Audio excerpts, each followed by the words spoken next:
Hi folks, welcome to Blue and Gold Talk. This is the video on this channel that I just usually randomly throw topics out there, but I wrote a few things down here that I don't want to forget because I forget. So let's, a few things here I want to talk about in this video that are important, I think, you know.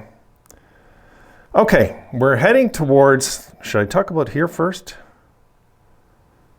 Yeah, let's talk about this first. Sorry. There's 5 little things I want to bring up. Tage Thompson's injury. Okay.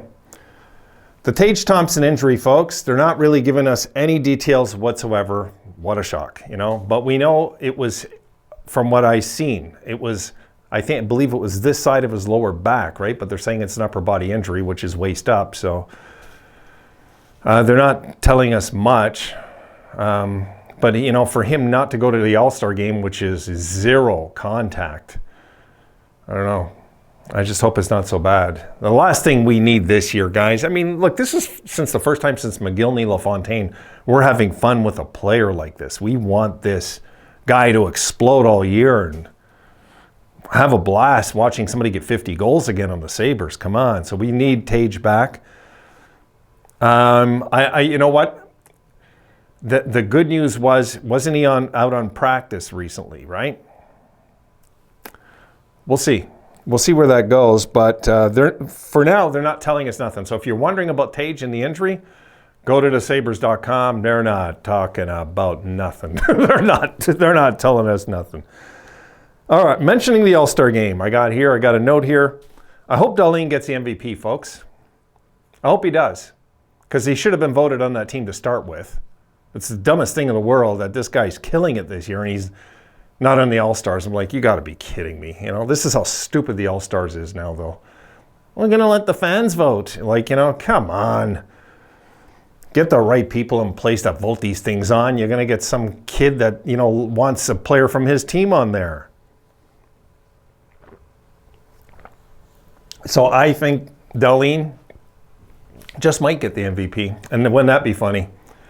That he's a replacement, and we have another Sabre story to talk about. But the truth is, folks, I just don't give a damn about the All-Star game. I won't be watching it, so, you know, I'll be doing other stuff in the building or something. I just won't watch the All-Star game. It's not what it used to be. You know, when it was a competitive game, I'd at least watch it. You know, now it's like it's just a, you know, it's a showboat thing. I don't like it.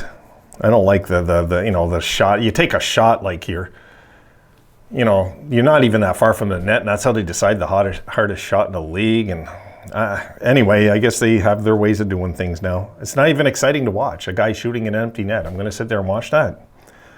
All right, let's continue. Now, the focus at this deadline for me, okay? I got here, the focus should be on getting Dylan Cozens locked in at the deadline. That's what the focus should be in my books, guys. Really. Get Dylan Cozens locked in. Yes, we don't have to have him done. I get it to the, you know, way into the summer. I get it. But why not give the fans some good news, you know?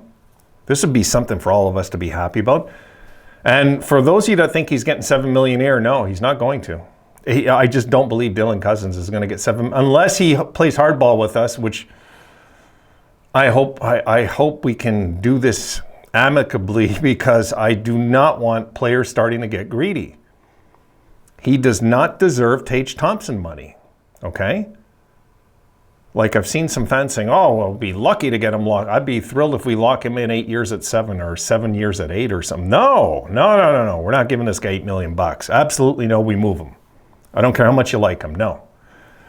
We got to be smart with the money if we're going to win a Stanley Cup. That's not being smart with the money. That's being desperate because you have money to spend. No. Dylan Cozens, I can live with 6.5. Not a penny more. Not a penny more. If he gets 7, I'll be mad at Adams. I will be. So 6.5. The guy hasn't even had a point per game season yet. Okay? I get Tage didn't either, but Tage had 38 goals. That's a big difference. And he scored 26 of those in the last, 39 games last year. And they locked him in, and he's a 6'6" centerman. There's a big difference. Dylan Cousins is a high-end player, I get it, but don't be so desperate. For those Sabres fans that think, that just assume that Adams isn't smart enough to try and get this guy locked in for less, what kind of general manager do you think we have? He's just going to give in when a guy says, I want 7, and that's it? Come on. There's negotiations involved. No.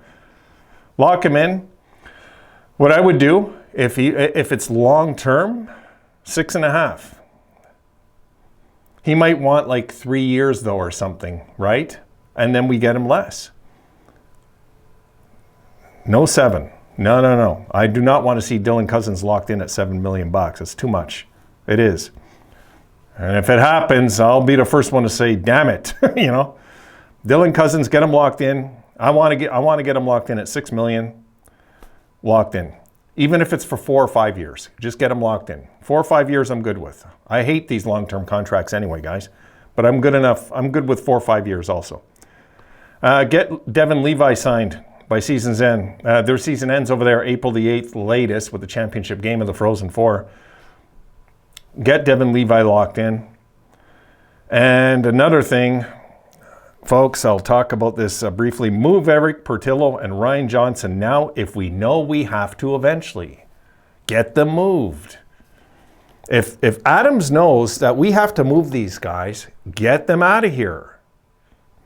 Do it now. Don't wait to the end with somebody that hasn't, these guys have no contracts. You know, unless they can't even get, you know, they might, let's say they can't get anything for Johnson, then let's say if we can't get at least a second rounder, then hang on to him. Then I understand, hang on to him, okay? But Portillo, we could get something for him, I'm sure of it. I'm sure we could move him, and I'm sure he would sign somewhere. I think they both would, to be honest, folks. I think they, you know, you let's say Johnson, I don't know, send him to Minnesota. I'm sure he would sign there. So, you know, send him to a club that you know he wants to play on. I mean, these players, their dream is to be in the NHL, not just to come in and say, I don't want to play there, I don't want to play there, I don't want to play there. And people are always comparing him. I forget the LA goalie's name that held out in Buffalo. I forget his name even at this point, honestly. The guy's, what do you call it, folks? He's junk. Who cares? He didn't sign in Buffalo. We got lucky, did it? He's useless, like he is. He's not a good goalie. He's done nothing, this guy in LA. So, you know, when it comes down to these guys that don't want to be here, then get rid of them. Like, I don't see what the big deal is. Get rid of them. For me, it's not even an issue. Just move them. You know, why should we worry? Oh, this is going to be another situation again like it happened. I'm going to check his name because it's going to drive me crazy if I don't. Cal Peterson. Wow, he's making $5 million. Oh, my God. I had no clue this guy's making $5 million. Really? LA, he's in the minors. Oh my God. Oh my God. 10 games this year, 3.75 goals against, and .868 save percentage. Who's the guy who signed him to 5? Oh my God. Rob Blake signed him. Right? Yeah, Rob Blake signed him. Terrible signing. This guy's useless. So thank God the Sabres didn't get him. Honestly. This guy's useless, and he can stay useless and be useless on another franchise, not ours. You know? So, okay. That's it, guys. I am burnt out. I'm tired. I want to get these videos up to you. I'll see you guys at some point tomorrow. These might go up a little late because I'm just behind everything. So, see you tomorrow, folks. Have a good one.